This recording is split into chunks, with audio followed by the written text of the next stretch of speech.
Yo, Kingdom, community vibes, community ties. Terrance Tucker is the brother who's connecting the tribe. Boom, we back in the building, I got my guy with me, the funniest man in the world. Yeah, I said it, man. You got a problem with it, you come meet me at the Groove, 7510 Donald Ferry Road right now. We'll meet you outside. He got these pythons over here. I'm telling we ready for you. Okay, the funniest man in the world. I said it, man. Welcome to the best podcast in the world, man. The Community Vibes, man, where we're highlighting special people doing phenomenal things within their own community. So I'm so happy to have this guy right here next to me, man, Mr. Mike Goodwin in the building, man. What you're not gonna do. What you're not gonna do. What you're not gonna do is not watch this show. Okay? That's what you're not gonna do. That's what you're not gonna do. Okay. So listen, man, today we're gonna find out more about this guy right here, man. He has made so many people spit out their drinks. Okay, he's caused stomach aches. He's made people they wet their clothes. Wet their clothes, man. People have literally, man, broken up because of this dude. Because he's making them laugh for stuff that they probably shouldn't be laughing at. It's making so many people are going to hell because they are laughing at stuff that's not supposed to be laughed at. Okay? Oh, now, man. we ain't going to hell today. No. But it's some people that's probably already there resting because they have laughed at some stuff. Because this guy's so talented, man. He's so funny, but he's a blessing. And he's clean. He's clean, man. It's totally clean. You know, it's a family. You know what I'm saying? It's that, that kind of comedy that you can take in church. Right. That's love right there. Right. That's love. So before we get to this guy, let's pay 2 quick bills. All right. Now, first of all, please like and subscribe to this YouTube page. We need all the views we can get. All right. We need all. We want to go to 10 million views one day. All right. So like and subscribe. And if God woke you up this morning, please give him all the praise. Give him all the praise and glory because he is able. Okay, he is able. He is worthy to be praised, all right? Look around right now, man. If you woke up this morning, man, look on the news, man, and you will see how blessed you are. I'm telling you, man, it's crazy out there right now. And 2, you hear the music playing in the background. So that means that you already know where you're at. My guy got his smoothie. Yes, we're at the Groove Smoothie and Juice Bar, okay? Located at 7510 Garnish Ferry Road. Come by, man, get you a smoothie, man. I promise you, man, it's black owned. We have the best smoothies in the world. I said it here, like I told you, man. If you guys got a problem with it, come see me. I'm telling you, man. Listen, the best smoothies in the world.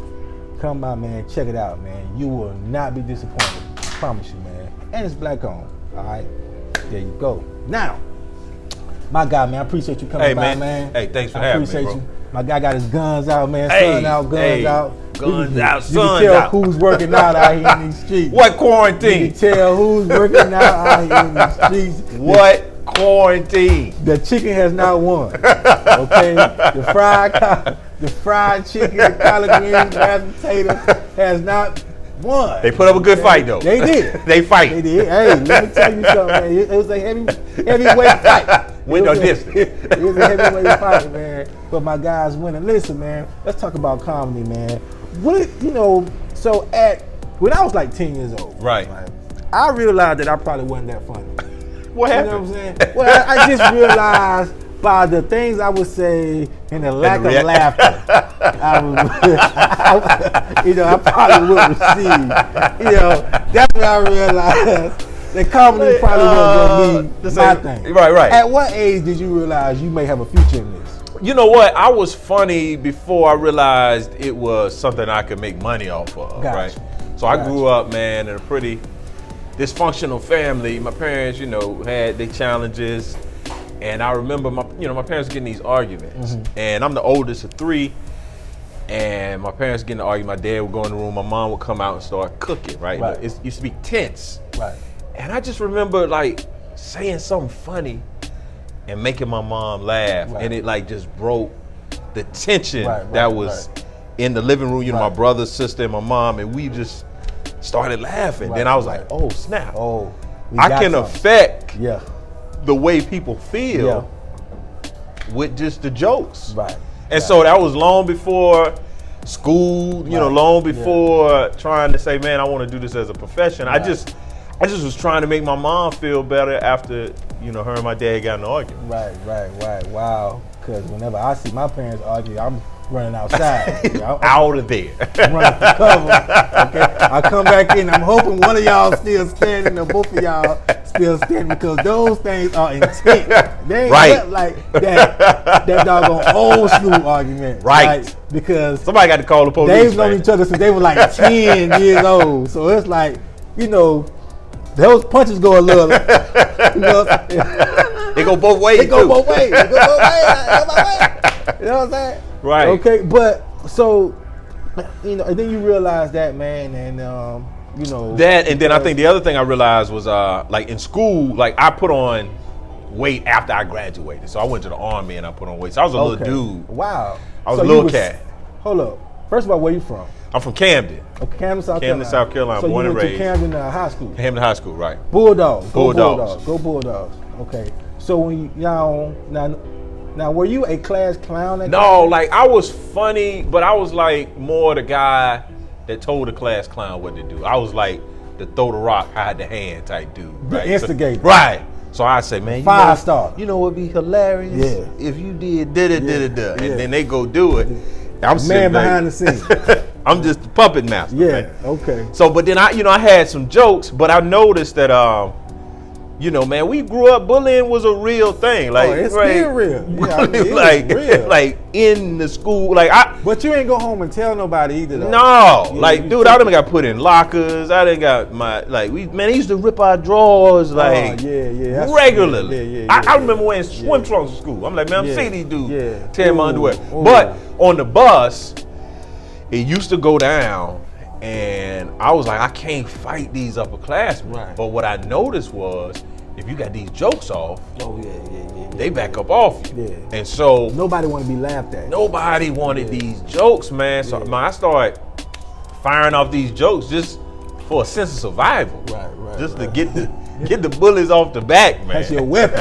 Hey, of choice. Don't bother him, because there's gonna be some problems. At me. Because you're going to feel this. You get this. You don't want heat. this smoke early in the game, man. So you left Camden, right? And you went to the military, man. Right. Thank you for your service. Hey, no doubt. You know what I mean, and now what branch did you go in? Army. And you said that you gained weight when you was there. Right. Okay. How was that experience for you, though, bro? Man, it was the best experience. Now, funny story. You went to state, right? Yeah, Bulldog. And my senior year, that's the only school I applied to. I applied to South Carolina State. I was going to state, but nobody was talking about no money. Oh yeah, we broke now. No, nobody. My parents weren't saying nothing about, hey man, we broke. Jokes can't how get we gonna pay? Because I did not want to go to school and be the cat that didn't have a haircut. But the military wouldn't pay for it? Well, this was pre-military. Oh, pre-military. I went military I got you. instead of going to state. I got you.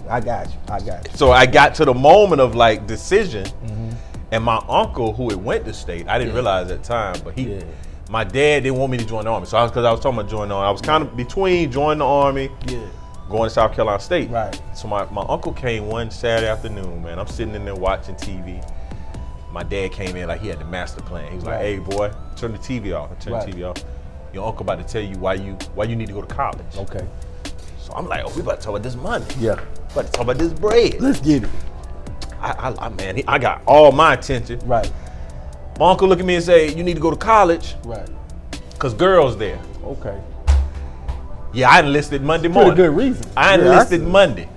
Because girls wasn't paying no attention to me. Pretty good reason. Right now. Right. I wasn't getting girls at the moment. So I can't go to college No. and get girls. No. Yeah, I went right in the Army. Yeah. I joined the military that Monday morning. Wow. That was his pitch. But did you ever regret going? No, because the Army I did 4 years. I might have probably needed to do 2, because I mean it was a long 4. Right. But it was good, man. 4 years, boy. Hey. 4 years tough. Hey, but then I stayed in the reserves. Okay. I got commissioned, so I probably did about 13 total. Okay, good. Okay, good. I did about 13 total, but nah, man, it was probably the best decision I had made at that moment in life. Was to join the military. Went to Korea my first year. Oh, solid, man. You traveled a little bit. Yeah, went to Korea, and then I came to Hinesville, Fort Stewart, Georgia. Fort Stewart, yeah. I was down there until 97. Man, right outside Savannah. Right. Yeah. So, when did you start, let's say saying to yourself that comedy is gonna be my lane? Like a thing. Yeah.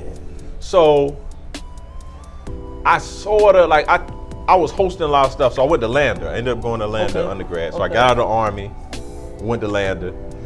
And when I got to Lander, I was hosting a lot of stuff. But what caused that, though?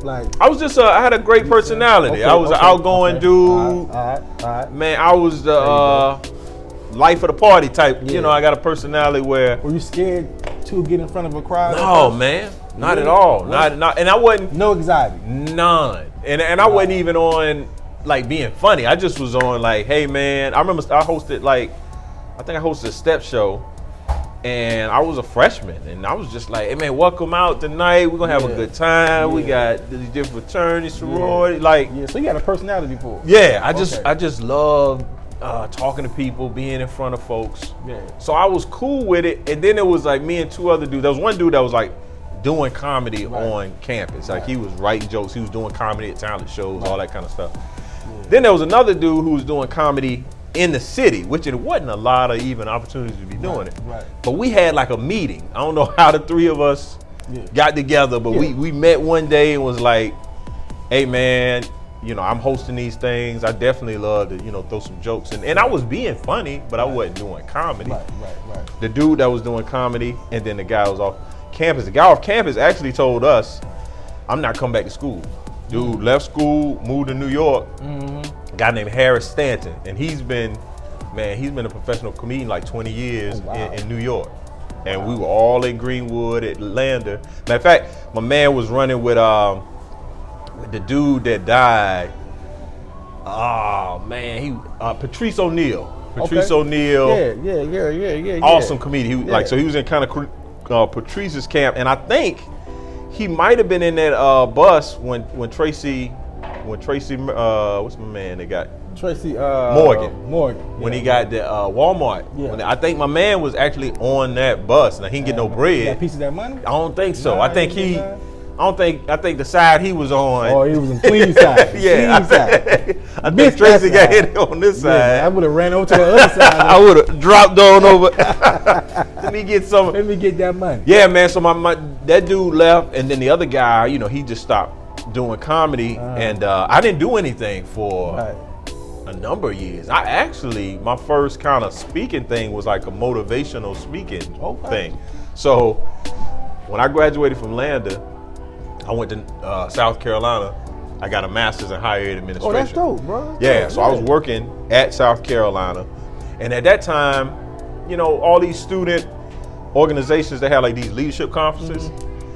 So they were like, hey, we're doing a leadership conference. They did like a call for proposal. So at that time, I'm advising all these student groups. I'm working with these students, and I'm noticing they had like a lack of professionalism. So if you listen to back then we had voicemail. Like we had like the answer machine. We had the answer machine where you had to record a message, like somebody playing slow jams. You'd be like, yo, I'm sorry, but I'm not available. So we had the answer machines. That email was relatively new.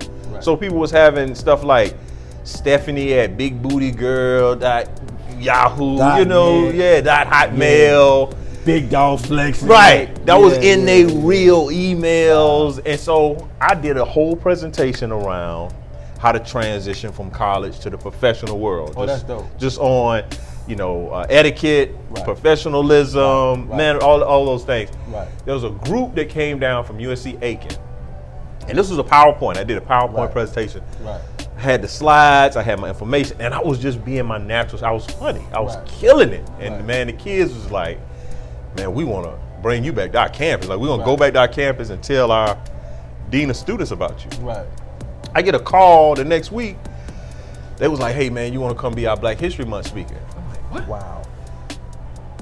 I was doing a thing on professional, like, Wow, yeah. I'm black, Yeah. but I ain't got no speech. Yeah. But I was like, yeah, man, no doubt. Because it may have been like October. I said, man, I got enough time to craft something. Yeah. Man, I went to Union and bombed so bad. Man, that speech was so garbage. Oh. Because it was too serious for you. And plus, it wasn't what I did. Like, what they came and saw. Yeah, I done bombed a couple of them. Yo, let me tell you something. Real speakers know when you done bomb something, yo. Dude. It's a horrible feeling. Like, you gonna sit in the car like, what the hell did you just do? And they had like the news out there. They made a big to do. They ain't paid me, but so I ain't feel that bad. I've done some stuff where I wanted to hand a check back. Yo, like, Here you go. Yo, check this. Ain't nothing like bomb. Oh, it's the worst, yo. It messes with your confidence, man. Hey, when you bomb, you want to drive off the side of the road into oncoming traffic. Like, all the most horrible things you can think about doing. You won't do yourself. Nothing in life matters. Your neck hot, you sweating. You're not on social media, none that day. Like, you ain't posting no pictures. You ain't posting. Because you don't want nobody to come up under me like, man, that sucked. Yo, that was hard. You was at our school, you was the worst. How could you do that? I'm unmotivated because of your speech. Wow, man. So yeah, man, I went up there and you bombed that. I bombed like Hiroshima. I'm talking about. And I bombed so bad, I was like, yeah, I probably shouldn't be doing this. So I ain't even go back at it. I ain't even was like, okay, I got some blood in my mouth. Let me go on and, improve. Yeah. I was like, nah, I'm probably not supposed to be public speaking. Right. And so I just was going back, working on my master's and just went back to regular life. So your first comedy show was like when? Like my first comedy show I did was at my church. I did it for a New Year's Eve service. Okay. It was 2004 going into 2005. Okay. And so now you're one of, in my opinion, the best clean comics. Appreciate that, my man. There is. Because a lot of comedians can't, they can't do a show without cussing. Right. Saying a shows word or make you want to cuss. Of course. Like, because whenever you're around somebody, you're like, want me to cuss at you. Yeah. right. And then you see people looking at you like, you mother, you know what I'm saying? So you want to say something. Right. But you keep it, super clean.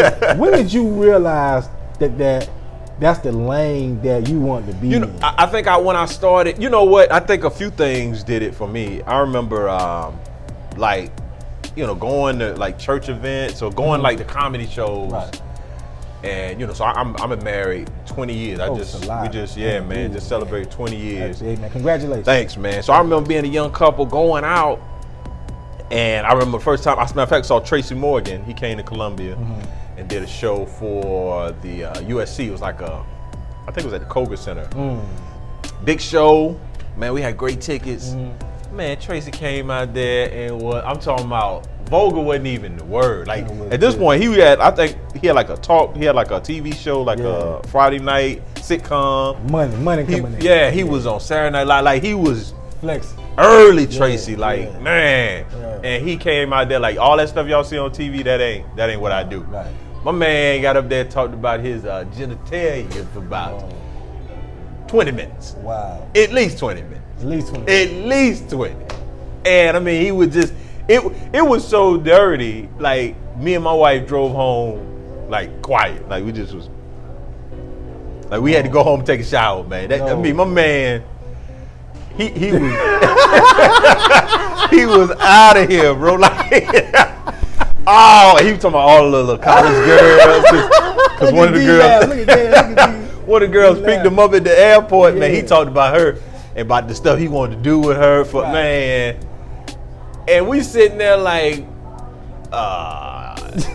what was that? Like, what happened? Yeah. And so I just always was like, man, I want to be able to put on a type of show where somebody can go out with their lady and then go home and have a great time. Like you ain't going home like, dang man, we just wasted the whole night. Though, Mike, because You go into churches and do this. Right. Like that's a different lane. Yeah. Because you got to be real careful about, because listen, nobody judge you like church folks. Man. Nobody judge you like. And you know, that's the part where people like, comedy is comedy in terms of you in front of the audience and you making them laugh. I ain't got nothing but love and respect for you. But like when you in the clubs cats will look at church cats like, man, you ain't, you know, you doing your little church comedy. You look like, no, man, these people ain't even drinking. Like if you go to the club, people drinking. Right. They smoke. They ready to have a good time. Right. Then, you know, they like, oh, come on, man, tell these jokes. Right. Church, man, they looking like, what you about to say? What we doing with a comedian? What we doing here? At the church? Yeah. So I always look, and boy, black audiences like that in the club and out at the church, because black folks is like, make me laugh. Yeah. Like black folks ain't really coming right now to laugh unless they know you. Unless like know you. I know I'm coming to see Cat Williams. I'm coming, but I don't know Mike Goodwin. No. I've never heard of this guy. Right. Which they should. Make me laugh. They come with this. Yeah. My uncle funny. Like I'm funny. Ready to judge. Yeah. So man, you got to get to it. And so I just always felt like, when I got on stage, I felt like I'm your cousin. Right. Like everybody goes to family reunions, go to these type dinners, and they got a cousin that just, man, that dude, you just enjoy being around. He just fun loving. He cracking jokes. It ain't vulgar. It ain't over the top. You just love being, and that was my vibe. I'm like, yo, I'm everybody's cousin in here, bro. I'm that dude that you don't want to sit next to at the funeral. I'm the cat that you want to look at when somebody fall. Like I'm that family member. You going to hell? You going straight? I'm the dude where you like, man, get him away from me, man. Don't call Mike. Don't tell. Don't tell Mike. Little Juju pissed the bed. Don't, cause I'm about to roast little Juju. Man, you 12 peeing in the bed, come. That's what it's about, though. So I'm that dude. Like that's what I embody. So it didn't matter to me where I went. I just felt like, hey man, I have something that you gonna receive, man. This is good. I don't care who's in, man. I'm just, I'm a guy. I want you to walk away from this night feeling better than you felt when you came. So in. let me ask you this then, bro. What you not gonna do? Yeah. What you not gonna do? Yes, sir. Where did that come from? Dude, it's crazy, right? Because it was one of those things that you heard all your life. Like a lot of my comedy. Still here. I talk about being from the South. I talk about like you being from Camden. I got like family members from New York, so they come down. Be like, "Yo, I'm from Money Earning Mount Vernon. I'm from the Boogie Down Bronx." I'm like, "What? What am I supposed to say? I'm from Cotton Picking Camden. Right. I'm from Collard Green Cooking Camden. Like, so I used to just look out at everyday life. Cooking crack Camden. Right. Well, cooking crack Camden. What we known for? What you want to do? Yeah. So I just looked out and like, what you're not gonna do is just something like my mom, my grandma, my aunt. And the crazy thing about it, like I remember when I first started trying to do the joke, it wasn't working. Like it was not working at all. And I, one thing about jokes are similar to like athletes, man. You look at them and you say, okay, man, this your junior year. Right. I need some production out of you. Yeah. Or you ain't gonna see the field, right? So I had what you're not gonna do at this point, like, hey man. He's holding on to it. Hey man, I got this other guy, man, I'm gonna bring in. So when did it click for you that, you know what? God damn it, we got it. Well, I think what happened, I used to kind of put it later in the show. Okay. I used to, so I do my stuff and then I talk about what you're not gonna do. Yeah. So one day I was just thinking like, hey man, why don't I just set the thing off with what you're not gonna do? Like, because it was something that I kept calling it back. So, comedy, when you say a joke and then later on you refer to it, that's we call a callback. Right. So there's so many jokes that I was doing, and at the end of the joke, I'll be like, man, what you're not gonna do? Or if something happened in the audience, I'll be like, man, what you're not gonna do is just yell out in the middle of my show. So I was like, okay, maybe if I did it earlier and introduced it earlier, I can get more out of it. Right. And it's funnier the more you hear it later. It's like funny as hell. You present it and then it's like, hey man, what you're not gonna do is sit up here with your cell phone on while I'm trying to tell these jokes. What you're not gonna do is do these smoothies while I'm over here with this interview. You know, it's that kind of thing the impromptu of it, impromptu-ness of it, made it stronger. So I started when I moved it earlier in the set. I think it worked. It worked pretty good. And that's the other thing too about comedy. People think we just up there talking, man, and we literally are. It's like a science, man. Yeah, because see, you know, with me being a motivational speaker, there are times where you gotta, you know, you kind of gotta script things out sometimes. You know what I mean? And you gotta use certain material for a certain situation. Right. When it comes to comedy, do you automatically okay, all right, so you know I'm a huge comedy fan. Right. So I used to love going to shows back in the day. Right. So I used to go to Mike Epps shows all the time. Right. All the time. Right. And what I learned was, Mike, you did that last time. Now, I know damn well I ain't gonna pay my money for you to give me the same material. Show. So do you change materials or do you kind of, you know what I mean? You know, how do you govern that? Yeah, that's a great question. Because what happens is, especially with those guys like Mike Epps, man, like he knows every 6 months I'm coming back to Columbia. Right. You need to recognize that, okay, I did this set last time I was there. Right. So I can do a little bit of it, but I can't do the whole thing when I go back to the same place. Right. Even though there may be new people in the audience. Because the challenge for us is, just because I came back to Columbia, that doesn't mean that's the same audiences that's in there. So probably, if you came to the last show, maybe 30% of that last show people showed up at the new show. Right. So you looking like, man, come on, dude. But then the person there for the first time, like, man, this the funniest joint I ever heard, right? Yeah. So I think for me, I started learning, like, when you first start, these are all the jokes you got. Like, ain't no more material. Everything I got, you go. This is it. This is the jokes. So the beautiful part about Mike Epps especially, Mike is able to like find something in the room and just go Joan you. Yeah, for 20 minutes. Murder you. Yeah. And so I'm like that, but I'm mean. Like, so if I go, it ain't nice. So it's but it's clean though. But it hurt, man. It hurt. Like it don't like I got an uncle. He got a car wash here in Columbia. He got a detailing shop. Okay. Preacher. Mm-hmm. I went to work with him one summer. The most demanding person I ever worked for. Doesn't cuss. Wow. I'll be out there feeling this big. I'll be like, man, cussing me. Yeah. Cussing. The way you talking to me go ahead and not cussing. Yeah.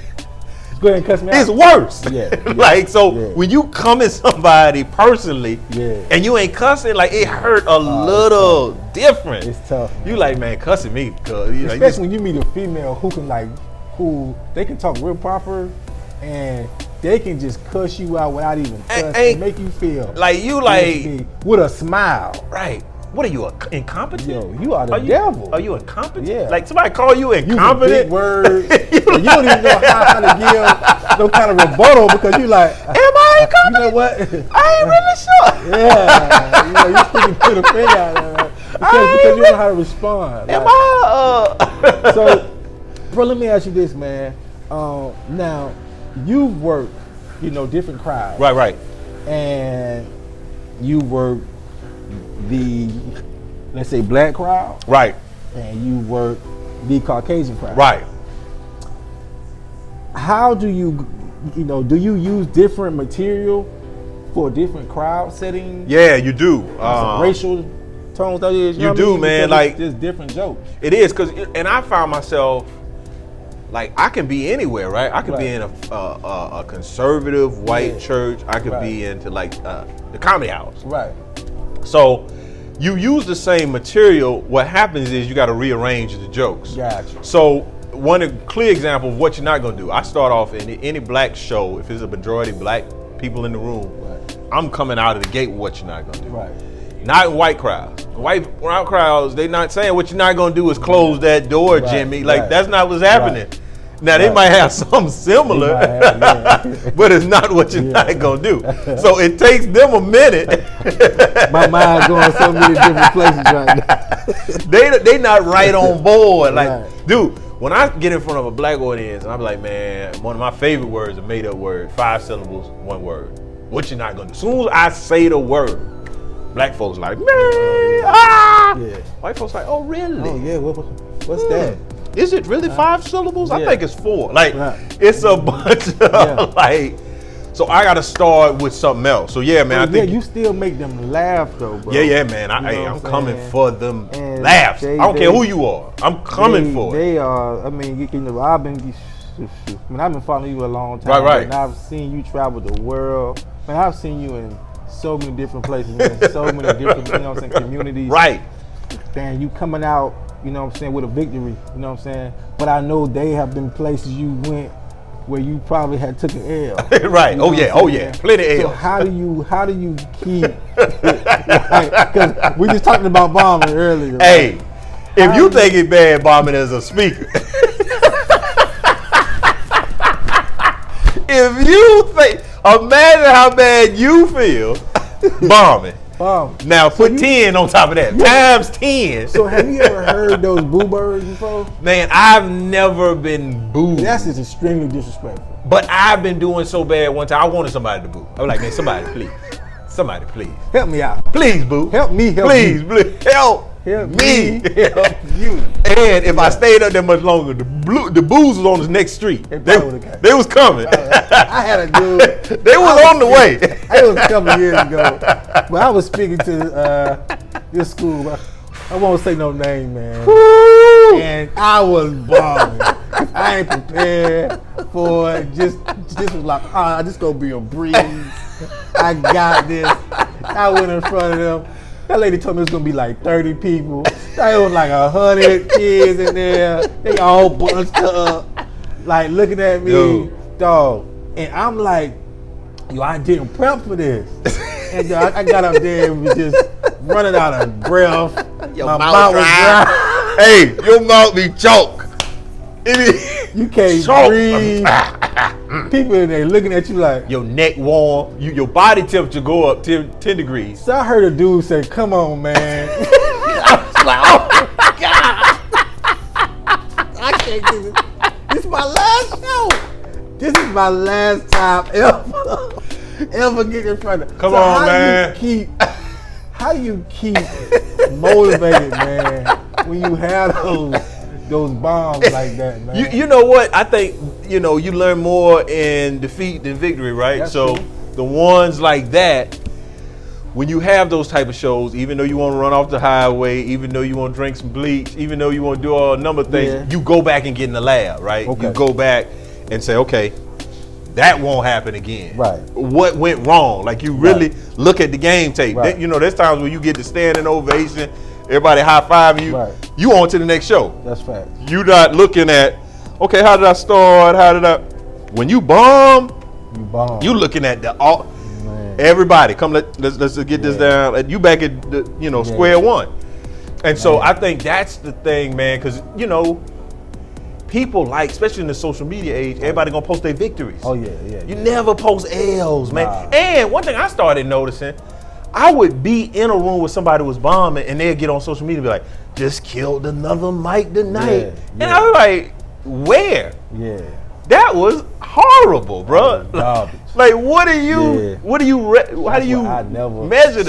So quick question, because you're pretty good at what you do. Right. How do you stay humble? I think it's a combination, man. It's people keep you humble because people, be like, I ain't never heard of you before. Like, you go somewhere and be like, hey man, this comedian Mike Goodwin. Like, man, I don't know that dude. You ain't heard that dude. And I think the other thing too, man, I started doing comedy when I was 28. So I'm 45, man. Like, I'm not a young dude, right? Hey, man. Yeah, that's good. I'm trying, brother. I'm trying to make a 45. They be tapping out. My peers they done. They done. They was done 5 years ago. It's tough. They done tapped out. So I'm at, I got a family. Right. I'm a pretty level-headed guy, man. I have goals. I have an ego. I have aspirations. But I think and then other thing too, when I started doing comedy, I was already clear about who I was. Gotcha. Like, comedy didn't give me my identity. Right. Similar to pledging, right? Like, so you would get somebody who, before they join the frat, they don't know who they are. They just this random cat. Now, no identity.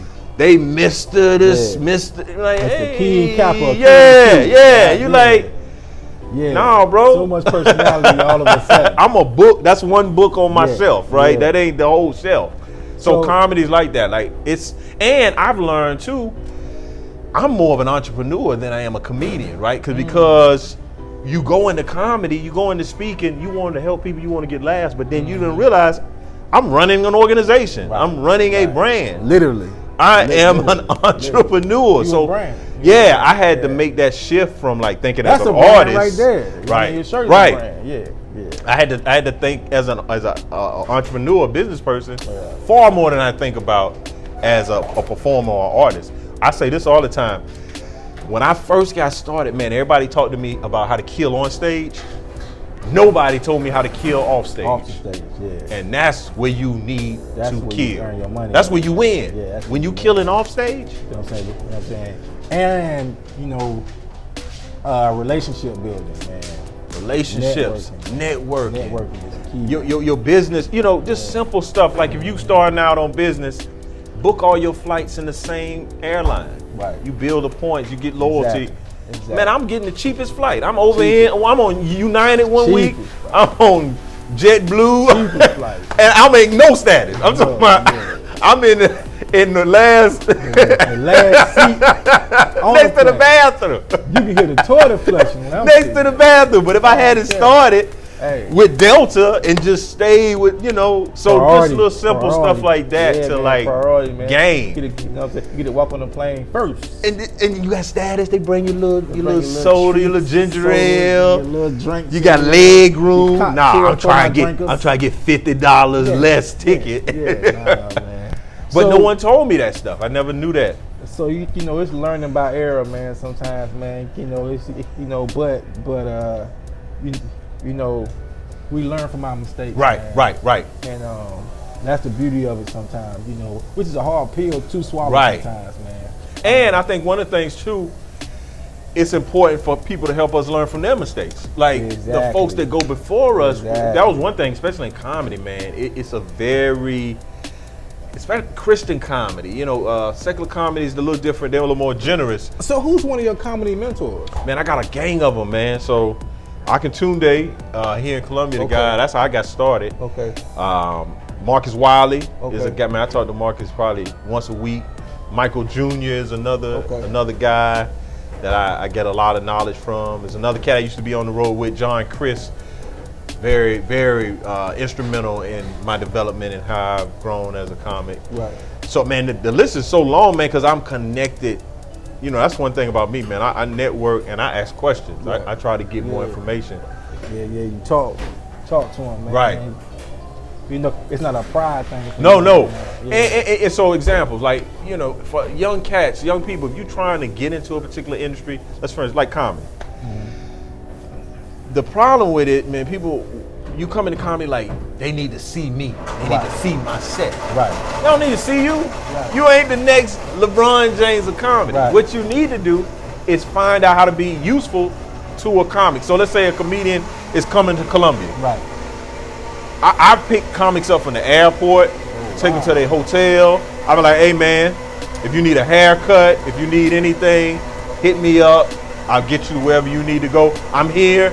Just give me a call. I'll chauffeur you around the city. Like, you ain't got to see my set. You put in the work. You go and you serve somebody. Yeah, people gonna be like, hey man, what about that little bow tie dude, man? Let that dude get 10 minutes tonight. Yeah. That dude picked me up from the airport 3 years ago, Yeah.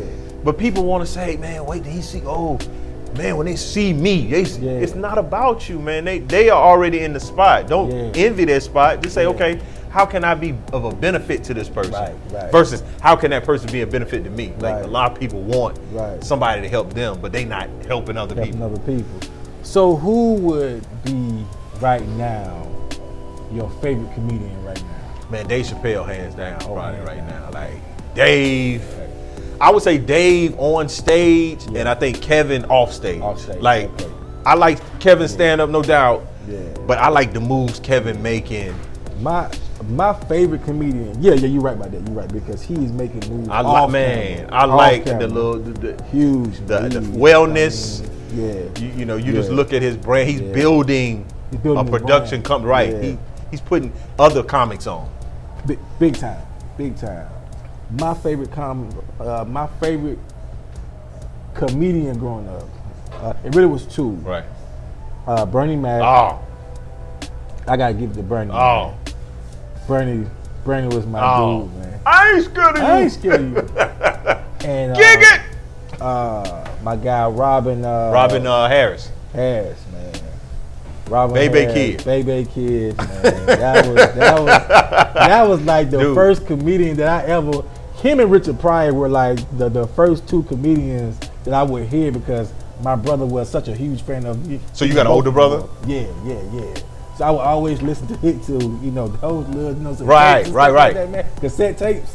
And man, I was like, yo, this Robert Harris dude is hilarious, crazy man. dude, man. Dude, I love House Party. House Party was crazy. Let me tell you how funny me, Mr. Clean, comic. Yeah. Guess who the first comedian I ever saw? Who? Dolomite. Wow. That you ever saw? Dolomite. Well, on VHS, Right. Like, wow. Some kind of way I got my hands on the Dolomite DVD. Dolomite. Rapping and clapping is my game. Man, that dude, you can control, man. Let me say, when you have a gift to control the audience like that, man, that's a gift. Dolomite, Petey Wee Strong, the Devil's Son-in-Law. I know all the Dolomite stuff. Wow, he was one of the first comics. But yeah, I love all time. Bernie Mac probably. I'm probably got Bernie Mac, Chris Rock, Dave Chappelle, and then how you feel about Sid, man? I like Sid, man. Sid funny, but he probably not in my top 5. Top, he probably up there. Okay. Sid definitely. Oh yeah. So we talk about family a lot around here, man. Right. Because that's kind of huge to me, man. And you're married with kids, yeah, a beautiful family. Thank you, sir. And do your kids find you funny? They do, man. It's too easy with them. And now my daughter, she's 13, so you think it would change, man. Mm-hmm. But my daughter got a great sense of humor, man. She like to laugh, right? So it don't take a lot for her. My son's 9, we just turned 10. Okay. Yeah, he think I'm funny, but we got we got that father-son kind of. Boy, every time he what you laughing at? Something funny. So, but he funny. He a funny dude. Man, he hilarious little kid. What about your wife? She not silly. She funny. She not silly. See, I'm silly. Okay. She don't like to play. Matter of fact, I was thinking we went out to dinner. Yeah. For Wednesday, went to the Chop House. Okay. We leave and it's a group of older women. Yeah. Hey, that's grown people. Bills like that, bro. Hey, let me tell you. They bring you that check, boy, on a long platter. And then I thought we was pretty reasonable. We wasn't in there balling out. We go in there and get water. Water. I look, okay. All right, yeah. Hey. I see what it is. Yes, only for my wife. It's 20 years. Only for my wife. Yeah. So we leaving, man. It was a group of women, older women, probably 48 or older. Mm-hmm. We walk into the car, women behind us. Yeah. Man, we heard this, bah! Like a sack of potatoes fell. We looked, woman on her back, like she done fell. They had been drinking a little bit. Then she had on them big wedges, so she was unstable in all her ways. And so she tried to get up. She was on her side. She tried to get up and fell back again. Like she didn't even make it up. Yeah. We went in. I helped the woman up. Right. We got her to the car. And me and my wife was like, where's her friends? Because her friends, they were all there together, but then when they, scattered, they just ain't see her. They were getting in their car. Right. My wife said, she probably hurt her ankle, all that, right? We get in the car. We should have been laughing, but my wife wasn't playing like that. So, man, I woke up the next morning like, man, I ain't laughed, but that lady falling last night. I called one of my buddies. I said, man, let me tell you what happened. And we laughed so hard. Because I was like, man, my wife, she's serious. Like, I mean, she funny, but she don't be playing. She don't play. Yeah. She ain't with the key and all that. Yeah, she ain't all that. She that ain't funny person. Listen, man, my guy Mike, man, has been ripping up the stage, man, left and right, man. He is, listen, man, in my opinion, he is one of the best comedians in the world. Man, appreciate I that, said bro. it, the world, man. What I need for you guys, those who may not know about this guy, listen, listen up real closely so you can follow him, man. How can they follow you, man? Yeah, y'all can check me out at Comedian Mike Goodwin. That's my website. I'm also at Bowtie Comedy on Instagram, Twitter, and on Facebook. I'm at Comedian Mike Goodwin, and on YouTube, Comedian Mike Goodwin. So please follow this guy, man. Please, I'm telling you, you're gonna laugh. Don't drink nothing while you listening. Okay, make sure there's no food in your mouth and somebody's near you. Okay, keep a 6 feet distance. Social distance. Social distance while you're listening to him, and that way you won't be disrespectful to anybody that may be around you. Okay, y'all know we can't let him go just yet without asking him the magic question. Uh-oh. Yes, the magic question. Okay, now I know you eat chicken wings. Right. You eat chicken wings. Yeah. Okay.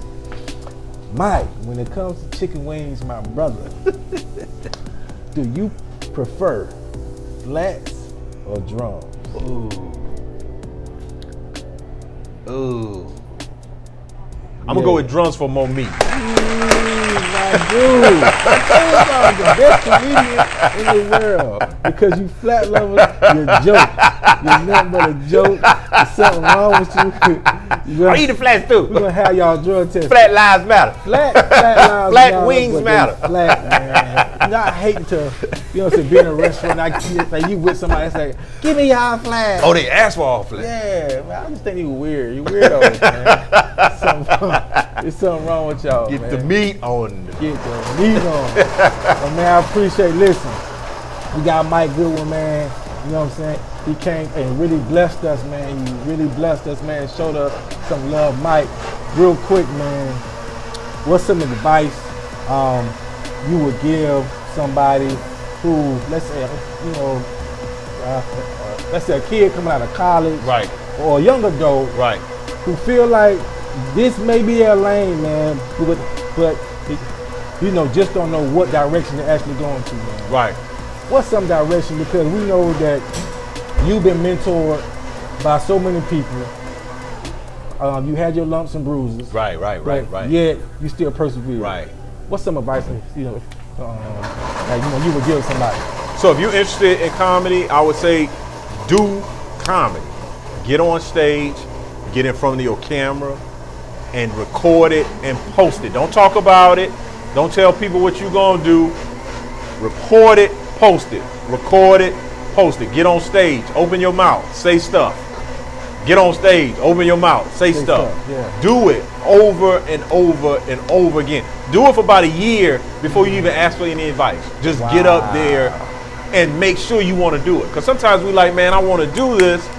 And then you get up there and bomb and you like, oh, I don't really want to do this. Or you figure out that, okay, I might not want to do this, but there may be something that is entertainment and I'm interested in. So comedy in particular is like push-ups. You ain't gonna get no better at it unless you do it. Right. And so you gotta do it. Get on stage, get behind your camera. If you wanna make videos, make them, post them to your YouTube page, post them to Facebook, post them to Instagram. Don't just show your family, show everybody. Show everybody. Strangers, because strangers gonna be like, oh dude, you funny, or they gonna be like, you not funny, and ain't no personal attachment to it. Right. Your friends ain't gonna be like, bro, that sucked, because they really kind of know you think this is important, so they don't want to smash your dream. So strangers at the beginning are far more valuable than your friends and family, because your friends and family gonna lie. Unless you got somebody like me in your family, I'll be like, hey, that joint's hard. I'll tell you the truth. That joint's trash. Bro, you trash, bro.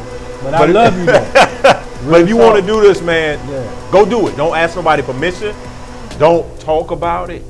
Go find an open mic. Go find a comedy club, sign up, and walk up on stage, man. Boom. Don't let wanting to do it be so big that you never do it. Ooh, that's deep right there, Mike. Wow. Some people make the idea of something so huge, they never move in it, right? They're like, oh, I really want, go do it, man. I'm like, okay, do I want to keep doing this? Do I see a future in this? So don't let the idea of it be so huge that you paralyzed, that you don't make a move. Make a move. Wow. Make a move, y'all. Make a move, okay? Hey, but move with God. Right. Move with God, okay? Move with God, man. Put God first in everything that you, listen, you put in the work, man. I'm telling you, God will show you your fruit. Right. You know what I'm saying? From your labor. I promise you. My guy ain't start off on top. No. I promise you. He didn't. We bomb. We bomb. You know, we tried to give it up, threw the equipment down. Woo! Got home, say, you are never doing this again. Okay? Horrible. You're gonna have days like that. I promise you're gonna have days like that, man. But persevere, because see, what you're not gonna do is you're not gonna give up. Boom. All right, man. Listen, man, stay put, man. All right, put God first, man. Okay, wear your mask, love your family. Okay, go Bulldog. Boom. Yo, Kingdom. Community vibes, community ties. Terrance Tucker is the brother who's connecting the tribe.